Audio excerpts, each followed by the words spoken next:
اور میرے نبی پاک نے فرمایا گناہگار مومن بھی جب دعا کے لیے ہاتھ اٹھاتا ہے تو اللہ فرماتا ہے فرشتوں اسے خالی نہ لوٹانا، مجھے شرم آتی ہے اسے خالی، پر تو اٹھاتا ہی نہیں، تو اسے مناتا ہی نہیں، تو کبھی لپٹا ہی نہیں، تو نے کبھی کہا ہی نہیں کہ یا اللہ۔ ذرا تصور کریں کہ ہمارا خالق کتنا مہربان ہے۔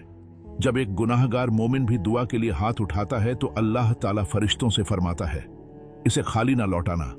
اللہ کو حیا آتی ہے کسی بندے کو خالی لوٹانے سے، یہ کوئی معمولی بات نہیں، مگر افسوس یہ ہے کہ ہم ہاتھ ہی نہیں اٹھاتے، ہم اسے پکارتے ہی نہیں، ہم دور رہتے ہیں۔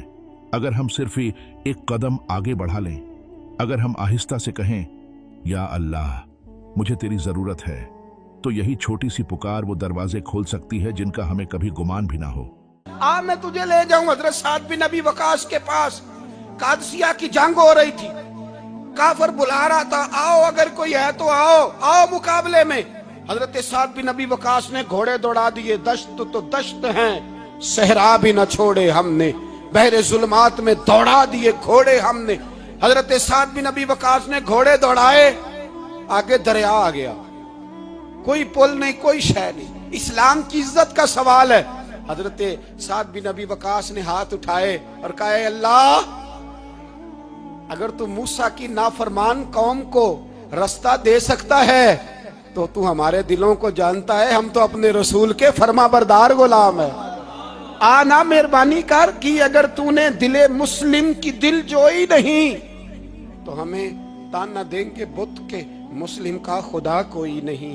کہا اے اللہ مہربانی فرما، اگر تو حضرت وَإِذْ فَرَقْنَا بِكُمُ الْبَحْرَ فَأَنْجَيْنَاكُمْ وَأَغْرَقْنَا آلَ فِرْعَوْنَ، اگر تو حضرت موسیٰ کی قوم کے لیے دریا پھاڑ سکتا ہے تو ہم تو نبی پاک کے غلام ہیں۔ صحابہ کہتے ہیں جناب سعد نے دعا مانگی تو دریا نے رستہ عطا فرما دیا۔ جیسے موسیٰ علیہ السلام کے لیے اللہ نے پانی چیر دیا تھا، ویسے ہی اپنے وفادار بندوں کے لیے بھی دریا کو چیر دیا۔ یہ صرف ماضی کی کہانی نہیں بلکہ ایک زندہ یاد دہانی ہے۔ جب راستہ بند ہو جائے، جب امید دم توڑنے لگے تو اپنے ہاتھ اٹھاؤ، کیونکہ وہی اللہ آج بھی سن رہا ہے، آج بھی رہنمائی کر رہا ہے، آج بھی راستے بنا رہا ہے۔ لیکن ہمیں بھی وہی راستہ اپنانا ہوگا، دعا، بھروسہ اور ایک ایسا دل جو سچے طور پر اس کی طرف مڑ جائے۔ یار تو دعا بھی نہیں مانگتا، حضور نے فرمایا دعا صلاح المومن، دعا مومن کا ہتھیار ہے، تو نے یہ بھی چھوڑ دیا ہے۔ اب تو باتیں کر کے تبصرے کر کے ٹی وی دیکھ کے اپنی رائے قائم کر کے کمنٹس کر کے سو جاتا ہے، یہ بھی سوتا خشک ہو گیا، تو دعا تک نہیں مانگتا۔ دیکھیں ہم کس حال کو پہنچ چکے ہیں۔ جو چیز ہمارے ایمان کی سب سے بڑی طاقت تھی یعنی دعا، وہ ہم نے چھوڑ دی ہے۔ نبی کریم صلی اللہ علیہ وسلم نے فرمایا دعا مومن کا ہتھیار ہے، لیکن آج کے دور میں ہم اتنے مشغول ہو چکے ہیں کہ یہ ہتھیار اٹھانے کی توفیق بھی نہیں رہی۔ ہمارا وقت باتوں، تبصروں اور سکرینوں پر گزر جاتا ہے، لیکن اللہ سے دل کی بات کہنے کا وقت نہیں ملتا۔ جب دل سوکھنے لگے تو سمجھ لو کہ روح نے مانگنا چھوڑ دیا ہے، اور جب دعا نہ ہو تو ہم روحانی طور پر بے سہارا ہو جاتے ہیں۔ فرماتے ہیں دعا مانگی تو دریا نے رستہ دیا، اور جب اس کنارے نکلے تو حضرت سعد کہنے لگے کسی کی کوئی شے تو نہیں رہ گئی دریا میں، کوئی چیز تو نہیں رہ گئی۔ ایک صحابی کہنے لگے پیالہ رہ گیا ہے، تو حضرت سعد فرمانے لگے دریا ہمارا پیالہ واپس نہیں کر دیتا؟ تو کہتے ہیں کہ لہر آئی تو پیالہ بھی باہر پھینک گئی۔ او بھائی ہم اسی رسول کا کلمہ پڑھتے ہیں جن کا حضرت سعد بن ابی وقاص نے کلمہ پڑھا تھا، اور کسی جگہ میرے نبی پاک نے نہیں فرمایا اللہ صحابی کی سنے گا بعد میں آنے والوں کی نہیں سنے گا۔ یہ جملہ ہمیں جھنجھوڑ دیتا ہے۔ ہم بھی اسی نبی صلی اللہ علیہ وسلم کا کلمہ پڑھتے ہیں جس کا حضرت سعد نے پڑھا تھا۔ اللہ تعالیٰ نے کبھی نہیں فرمایا کہ دعا صرف صحابہ کی سنی جائے گی اور بعد والوں کی نہیں۔ آج بھی اللہ کی طرف پلٹنے کا دروازہ کھلا ہے، بالکل ویسا ہی جیسا اس وقت تھا۔ فرق صرف اتنا ہے کہ انہوں نے یقین سے مانگا، ہم نے مانگنا چھوڑ دیا۔ ہمیں بھی کامل یقین کے ساتھ دعا کرنی چاہیے۔ اللہ آج بھی سنتا ہے اگر دل سچا ہو۔ کسی جگہ نہیں کہا، پر تو کشکولے دعا بھی نہیں اٹھاتا، مصیبت میں بھی اب یاد خدا ہم کو نہیں آتی، دعا منہ سے نہ نکلی جیبوں سے عرضیاں نکلی، تو یہ کام بھی نہیں کرتا۔ میرا دل کرتا تھا چلو اور کچھ نہ ہو مسجدوں میں اجتماعی دعا ہی ہو جائے، پر اس طرف بھی توجہ نہیں، وہاں بھی کہتے ہیں مولوی صاحب جلدی کرو گھر جانا ہے، اتنی لمبی دعا اور کمنٹس کر رہے ہیں لوگ, کہتے ہیں آپ اپنے گھر کی سوچیں. میرے بھائی دعا. صلاح الدین ایوبی فلسطین کی جنگ لڑ رہے تھے, خبر آئی کہ عیسائیوں کا ایک بحری بیڑا, بحری جہاز اسلحہ لے کے آ رہا ہے, نیزے ہیں, تلواریں ہیں, تیر ہیں. صلاح الدین ایک بزرگ تھے, ان سے ملے تو کہنے لگے بابا جی آپ بھی دعا کرو. میں بھی دعا کرتا ہوں. مسلمانوں کے پاس پہلے اسلحہ نہیں, عیسائیوں نے اور منگا لیا ہے, کہیں ایسا نہ ہو مسلمانوں کے خلاف اتنا اسلحہ استعمال ہو. یہ بات کہی, بابا جی کو دعا کا کہا, خود مسجد اقصی میں ساری رات روتے رہے. صلاح الدین ساری رات, ہمارا حکمران جسے ربنا آتنا فی الدنیا پوری نہیں پڑھنی آتی, اور اب تو ایسے پیر آ گئے ہیں میدان میں جو سورہ فاتحہ سیدھی نہیں سنا سکتے الا ماشاءاللہ. ساری رات صلاح الدین ایوبی روتے رہے. وہ بزرگ کہتے ہیں میں بھی کونے میں تھا, پر جس درد سے اس نے دعا مانگی میں نہیں مانگ سکا.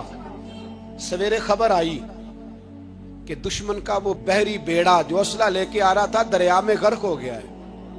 صبح خبر آئی تو وہ شخص ایک آگے بابا جی سے کہنے لگا بابا جی وہ بحری بیڑا دریا میں غرق ہو گیا. تو بابا جی رو پڑے, کہنے لگے دریا میں غرق نہیں ہوا, صلاح الدین ایوبی کی آنسوؤں میں غرق ہو گیا ہے. پھر معجزہ ظاہر ہوا. وہ جہاز جو دشمن کے لیے اسلحے سے بھرا ہوا آ رہا تھا سمندر میں غرق ہو گیا. مگر بابا جی نے اس سے بھی زیادہ گہری بات کہی. اس جہاز کو پانی نے نہیں ڈبویا, صلاح الدین کے آنسوؤں نے ڈبویا. سبحان اللہ, یہی ہوتی ہے خالص دعا کی طاقت. اس کے آنسوؤں میں غرق ہو گیا ہے, اس نے رب سے دعا ہی ایسی مانگی اس کے آنسوؤں میں. تو دعا بھی نہیں مانگتا میرے بھائی مسلمانوں کے لیے, تو دعا بھی نہیں مانگتا.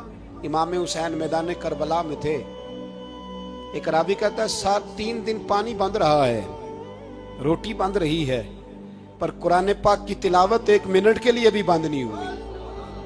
دعا اور التجا 1 منٹ کے لیے بھی بند.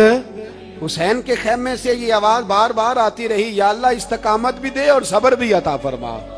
دعا کا رستہ بند, تلاوت بند نہیں ہوئی, اللہ کی بارگاہ میں سجدے بند نہیں ہوئے, تو چھوڑ گیا ہے. تو دعا تک نہیں مانگتا.